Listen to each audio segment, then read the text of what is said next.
What's up, everybody? I'm Jerry Niesman of the Niesman team at Keller Williams Realty here in Southwest Florida, and today we are talking about the pros and cons of living in Fort Myers Beach. So we're getting to the fun stuff in our pros and cons series of true beach living. Fort Myers Beach is actually a town, an incorporated town. They incorporated back in '95, and it's an interesting spot. It is on Estero Island. Total area of 6.2 square miles, of which more than half of it is water. So the actual area, the actual land area is only 2.9 square miles. So that's kind of cool. It is a barrier island in the Gulf Coast, or in the Gulf of Mexico, just off the coast of Fort Myers, as makes obvious by the town of Fort Myers Beach. Population, 2020 census had it at 5,582, so 5,582 people. Probably full-time, that's full-time population. So probably approaching 6,000 now.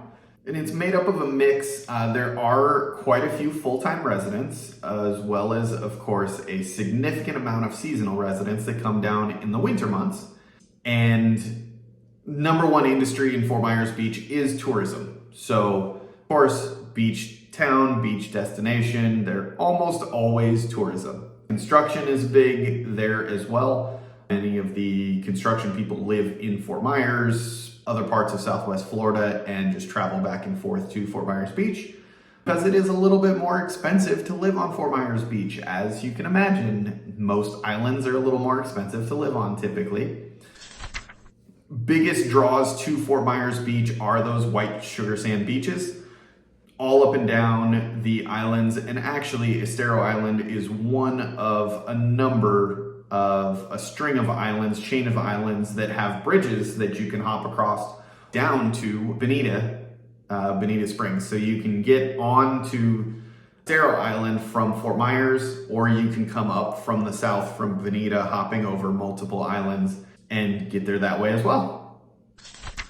As you can imagine, with most beach destinations, the big draw to Fort Myers Beach, number one reason why people live on Fort Myers Beach is they want that beach, laid back, relaxed beach lifestyle. And typically they're big fan of all the different water sports. So parasailing, kayaking, boating, fishing, canoeing, paddleboarding, all of those things can all be done all around the island. Jet skis, all of it. And then of course, just relaxing on the beach. Shelling is huge there. So just lots and lots of stuff. What are referred to as the most pleasant months for weather are January, February, and March. And then the least pleasant months, I guess it depends on who you ask though. I mean, it's a little bit cooler in the winter, so it's nice hanging out on the beach, but then the water's cooler. In the summer months, the water is warmer, but it's hot hanging out on the beach. So, pros and cons both ways. In terms of specific weather numbers, typically get about 56 inches of rain per year. Number of days with any measurable precipitation is 76, and there are typically 265 days of sun per year. Highs in July, which is the warmest month, run around 89 degrees, lows around 75. And then in January, which is the coldest month, highs are in the 75, around 75, lows around 55. Now, we are shooting this about a year and a half post-hurricane, and so post-Hurricane Ian, which did some significant damage to Fort Myers Beach. Quite a bit of rehab and repair has been done, but there is still quite a bit more ongoing. Some of the big attractions are Times Square, which is really the retail, restaurant, entertainment center of the town of Fort Myers Beach. All kinds of shops, restaurants, things to do. However, it was very seriously damaged during the storm, so a lot of that is still being rebuilt. One of the other big attractions on Fort Myers Beach or on Estero Island, it's partly on Estero Island, I should say, is Lover's Key State Park. It is made up of 4 different barrier islands, or parts of 4 different barrier islands along that chain that I was talking about. Significant haven for wildlife. You see a ton of manatee, dolphins in the water, birds, just all kinds of wildlife all over. Super popular for shelling, swimming, picnicking, sunbathing. They do have a concession area where you can, they offer kayak tours. You can rent canoes, kayaks, bicycles, paddle boards, even just beach chairs and umbrellas if you want. So they've got all of that there in the state park. And a cool little thing that they do on Valentine's Day, they have a vow renewal ceremony that a lot of people participate in there in Lover's Key. You know, it's kind of fitting. We actually did it. Rachel and I did a vow renewal there for our 10-year anniversary. Also, they have the Key West Express, which is, as it sounds, an express trip to Key West. It is a big jet-powered, well, they have multiple boats, but they're big jet-powered ferry boats that run back and forth from Fort Myers Beach to Key West. Interesting trip. I'm not a big fan. I've taken it a couple times and it has not been the most pleasant experience. I would suggest, from what I've been told, every time I take it, or every time I've taken it was in the winter, and I've been told the water is rougher in the winter. I also have a bit of an issue getting seasick, and yeah, it was not fun. So personally, not my favorite mode of travel to Key West, but a lot of people love it. It is much quicker than driving and much less expensive than flying in because they're not commercial plane, like big commercial planes that take you back and forth from Fort Myers to Key West. It is a much less expensive way to get back and forth than if you wanted to do a small private plane and fly. All right, so that's a little bit of the details of the town of Fort Myers Beach and Estero Island. Now let's get into the actual pros and cons. So number 1, it is an incredibly beautiful beach. Like I said, white sugar sand, just fantastic beach. It's not super deep. That's one of the things that some of the other really popular beaches all along either coast of Florida, some of them are really, really deep. Like it's a very long walk from the parking areas to actually get to the water. It's not like that on Fort Myers Beach. So I really appreciate that because, you know, you taking kids and stuff like that out to the beach, hauling chairs and blankets and umbrellas and all that stuff you're trying to haul out and take with you down to the beach, and you got to haul it a half mile from your car, dragging it through sand. It's no fun. And I am known in my family as the pack mule, so I get to carry everything. So I especially appreciate the short walk from the parking area at Fort Myers Beach. So 7 miles of white sandy beach, so there's tons of space, even when it's busy. Yes, you might have to, it is not always easy to find parking during season, but once you do find parking, there is typically space on the sand somewhere for you. So definitely that. And there's also not really big drop-offs in the water because it's on the Gulf of Mexico rather than the ocean side. The waves are not nearly as dramatic, and so they don't erode away the ocean floor underneath, or the Gulf floor, I guess you want to call it. I don't know if anybody really cares that much about whether you say it's the Gulf or the ocean, but it does either way. Under the water, because the waves are not so large and aggressive, it doesn't erode away the sand so much in the water, so you don't have those big drop-offs that you got to worry about. And also, you don't have as big of waves. So there's not the big waves coming in and knocking you over and things like that when you are hanging out in the water. So that is definitely a big plus there. Pretty easy to get on and off of. Traffic can be a little rough in the winter months, but it's a simple process. I mean, when you're coming from Fort Myers, there's one bridge to go on and one bridge to come off. You're coming up from the south from Bonita, it's the same thing. There's one way in, one way out. So you've got basically 2 directions you can come and go. And then once you get on the island, you come on, if you're coming on from Fort Myers, you're coming on and the road splits. You go left or you go right, and that's pretty much it. You want to go to the north end or you want to go towards the south of the island. So take your pick, but it's super easy to navigate, super easy to find your way around. Lots of good restaurants, and especially off the beaten path. Like there's all kinds of little side streets and things like that you can pop down and just find these cool little hole in the wall restaurants that are fantastic. Excellent food, lots of great seafood options. Beach bread is a super popular thing on Fort Myers Beach. And if you haven't had it, you got to go try it. A ton of the different restaurants offer it. So good options there. And then lots of different shopping and things like that. Little boutique artwork and clothing and all that sort of thing. And then of course, tons of amazing outdoor activities.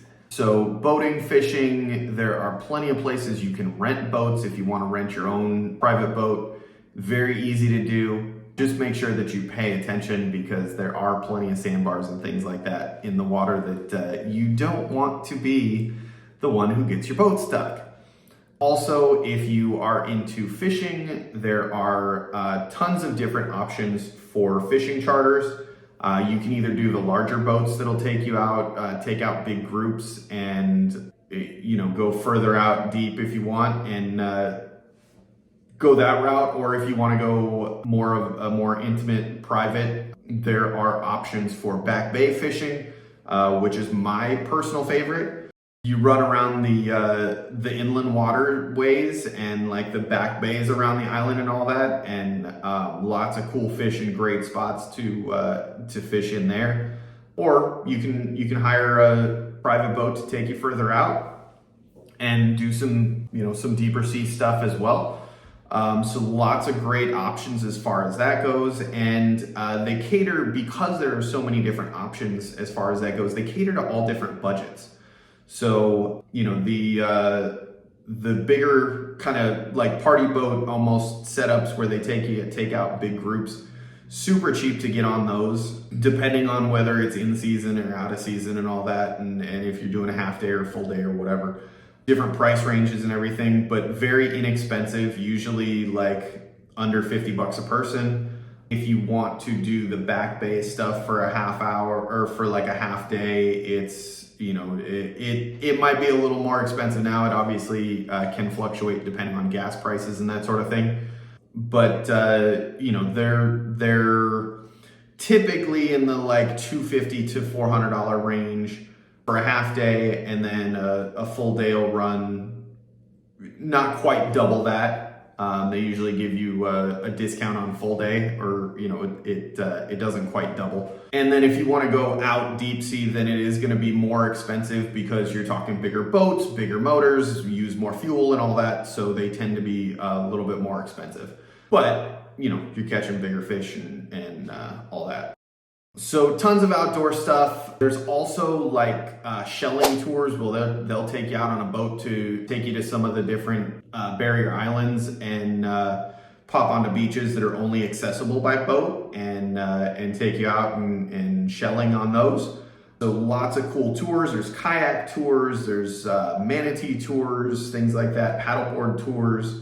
So lots of stuff. If you don't want to, if you're nervous about renting a, kayak, canoe, boat, something like that, nervous about renting it, don't want to do it yourself because you're not familiar with the area, that's a cool way to get familiar with the different waterways and that sort of thing.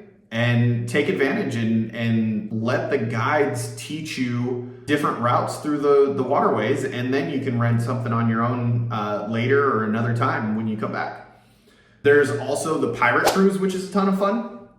We've done that a few times, both as, so they do some adults only cruises and they do family friendly cruises. So it's fun both ways, different themes. They've got a bar on the boat, so you can, get drinks and all that. They've got dolphin cruises, sunset cruises, all kinds of different things, and lots of very active nightlife.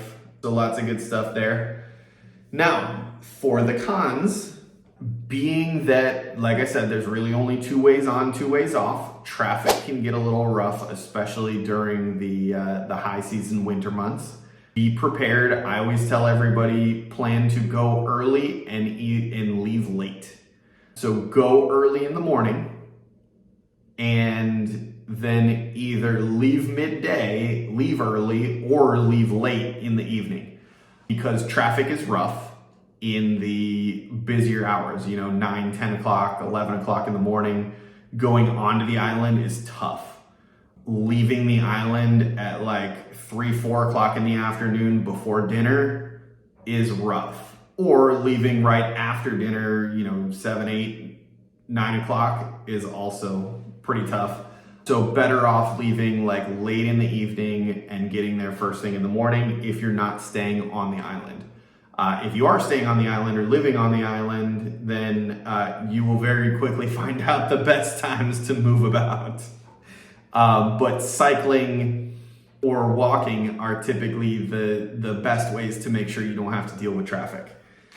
They do have code enforcement there on the island. The town is very particular about their rules and regulations. So if you are planning to live on the island, don't think that just because it's island life, you can do whatever you want, whenever you want on your property.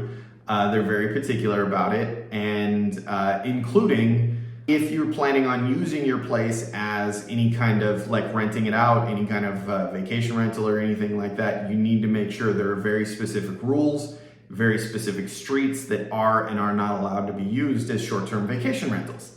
And also a good thing to know if you're planning on living full-time, because some people are okay with that around them and some people don't want it next to them.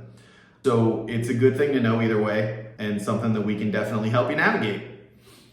So it is crowded during tourist season. It just is what it is. You're living in a vacation destination in a beach town. Thank them for their money, and then you can be glad when they go home. But I recommend that if you're a local, don't be mean to the tourists, because they spend a lot of money that provides a lot of tax revenue to cover maintaining the area. So don't be upset, appreciate it, because they help contribute to it, and they only use it a very small amount of time where you use it all year. So you get more benefit than they do. Some of the beaches along Fort Myers Beach, some of the specific areas, pets are not allowed. So that to some that's a pro, to others it's a con. You are always required to pick up after your pet in areas that pets are allowed. There is a really cool beach called Dog Beach that is specifically geared towards dogs. There's always a ton of dogs out there, and it's awesome. Great place. If you got a friendly dog, take them out, want to let them run, you can let them off the leash, let them go have fun. They can play in the water, they can play on the beach, all that good stuff. Already talked about the rental restrictions, and then of course, it's Florida, so there are hurricanes. They are definitely a thing. There is a risk of them.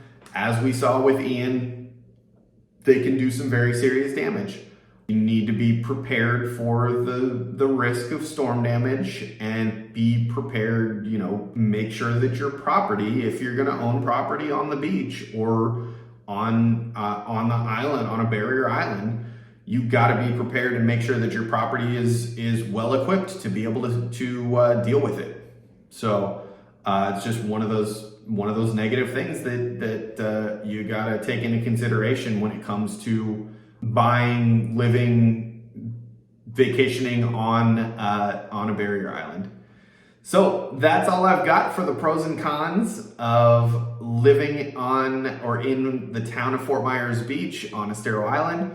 Thanks for watching, and please, if you like the video, if this is helpful to you, if you got any questions or concerns, drop us a message in the comments. We'll be happy to answer them and get back to you. And like I said, if it's helpful to you, if you like these videos, please subscribe, like it, subscribe to the channel, and ring the bell for notifications so you get notified anytime we drop a new video. Thanks for watching, everybody.